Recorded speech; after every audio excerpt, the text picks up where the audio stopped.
So you're really gonna act like ReZero isn't a top 3 anime? Bro, you don't watch ReZero. Name one important moment. When Subaru walks up those stairs? Hey, bro, I never got to ask. Who's your favorite character from Jujutsu Kaisen? It's Gojo, obviously. Who's your favorite character besides Gojo? Bro, what? The rest of those bums don't matter? I've been trying to tell you, Sasuke is one of the coolest anime characters of all time. What? Are you trying to say Sasuke? Is that not what I just said? Okay, I need to get this off my chest. What is going on with anime larpers lately? And before anyone jumps into the comments crying saying it's just harmless fun, relax. I'm not talking about cosplay. I'm not talking about conventions. I'm not even talking about people dressing up as their favorite characters for fun. I'm talking about the chronically online main character syndrome anime larpers who genuinely blur the line between fiction and reality. You know exactly who I'm talking about. It will always be the ones who don't just like the character, they kin the character. The ones who say stuff like, I'm literally Gojo, or I'm just like Light Yagami. I'm too intelligent for society. Be serious, twin. If I see one more 16-year-old in a Discord bio saying they're just like Light Yagami from Death Note, I'm uninstalling the internet. Light was not a misunderstood Sigma genius. He was a narcissist maniac with a god complex. If you relate to him deeply, that's not a flex. That's therapy. You need therapy. And don't get me started on the I'm literally Sukuna crowd from Jujutsu Kaisen. You are not an ancient curse king. You failed your math test last week. Relax. And then you get the emotionless anime boy larpers. Bro watched one season of Naruto and now suddenly he shows no emotions. Sits in the back of the class and whispers, when someone talks. You are not Sasuke. You're socially awkward. Anime characters are dramatic because it's fiction. They have trauma arcs, monologues in the rain, orchestral music swelling behind. You have group projects. Calm down, buddy. And the worst part, this spreads. TikTok edits have romanticized the cold, detached, emotionally unavailable anime villain so hard that people start thinking it's attractive in real life. No, in real life that's called being exhausting.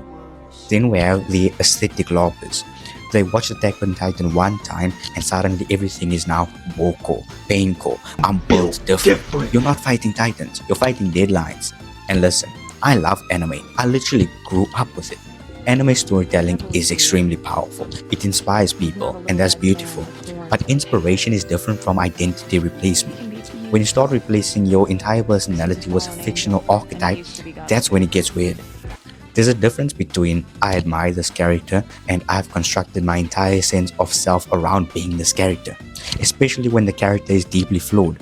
Why are we romanticizing characters who literally destroy everyone around them? Why are we idolizing emotionally stunted anti-heroes? Why is everyone suddenly cold, unbothered, manipulative, and 10 steps ahead? Half of you forget your passwords every single week. And here's the thing nobody wants to say. A lot of anime larping is just insecurity in cosplay form. It's easier to pretend you're someone hyper-intelligent, untouchable, a mastermind than to admit you're still figuring yourself out. It's easier to adopt a villain persona than to build real confidence. It's easier to roleplay dominance online than develop social skills offline. And I get it. Fiction is escapism. Anime worlds are intense, emotional, and dramatic. Real life feels boring in comparison to that. I get that. But if your entire personality only exists through anime references, that's not escapism anymore. That's avoidance. Now let's talk about relationship larpers. So, I want a toxic, obsessive yandere relationship crowd. You watched Future Diary and now you think obsessive jealousy equals romance. No, that's a restraining order. Anime exaggerates emotions for entertainment. In real life, those behaviors are red flags. Another category of LARPing is the training arc LARPers. They announce on social media, I'm entering my anime training arc. Brother. You started gymming last Tuesday. Self-improvement is good, but why does it need a whole protagonist monologue? You don't need to narrate your life like it's a season 3 of a redemption arc. Just improve quietly. The glow up will speak for itself. And don't even get me started on people who use anime as a moral compass, quoting villains as life's philosophy. Posting captions like pain builds power under blurry edits of traumatized characters. Please, anime characters suffer because the writer needed conflict. You're not meant to copy the trauma, you're meant to learn from the themes. There's also the superiority complex that some anime larpers develop. They start believing they're deeper than everyone else because they understand psychological anime. You watch 12 episodes, not unlocked enlightenment. And the irony of all this? The strongest anime characters usually grow beyond the ego. Meanwhile, the LARPers cling to ego like it's their final form. Let's be honest, the coolest thing about anime fans used to be the creativity, fan art, theories, cosplay, community.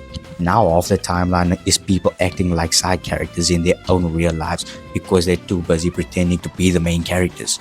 And here's the uncomfortable truth. You don't need to be an anime archetype to be interesting. You don't need to be the quiet genius. You don't need to be the chaotic villain. You don't even need to be the broken anti-hero. You can just be yourself.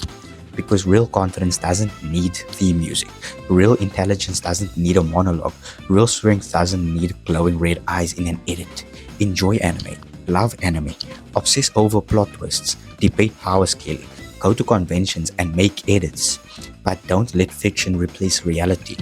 Because at the end of the day, the most powerful character development you'll ever have isn't scripted. It's real life. And trust me, that arc hits harder than any season finale. If you enjoyed this video, how about giving me a like and subscribe to the channel so YouTube knows what type of content you like to watch. So I'll see you in the next video.